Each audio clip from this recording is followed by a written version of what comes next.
રામ રામ. કૌશિકભાઈ તને ફોન કર્યો, પછી વોટ્સઅપ કર્યો, તમે ફોન નહીં આવ્યો. સાહેબ મારામાં તમારો ફોન તો તમારો ફોન આવી જાય સાહેબ. હા, પણ મેં ફોન બી કર્યો ને બીજા વોટ્સઅપ બી કર્યો. લીલિયાવાળું મને મોકલું હતું ને, આ લીલિયાવાળું મેં સોર્ટ આઉટ કરાવી દીધું. તમે મને જે વોટ્સઅપ કર્યું હતું ને એને આપણે માહિતી વિસ્તાર નહોતું એટલે એ પણ કરી અને અધિકારીઓને કે વિશે સોર્ટ આઉટ કરી દો. આંદોલન વાળું બધું બંધ કરાવી દીધું સાહેબ. મને તો કેવું તો છે, મને ખબર પડે કે શું કર્યું છે.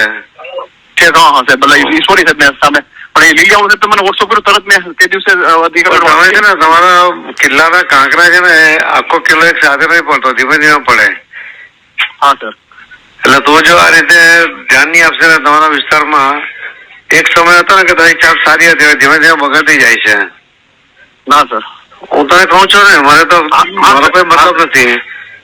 મેં મોટો કર્યો પણ હવે મને એવું લાગે છે કે તું જો સાચો છે નહીં ને તને ડેમેજ થઈ રહ્યું છે. હા સાહેબ સાચવવાનું જોઈએ. લાગી જાય પછી જો એમને નહીં સુધરશે તો તકલીફ પડશે તને. તારા બધા દુશ્મનો તો ઘણા બધા છે જ ત્યાં.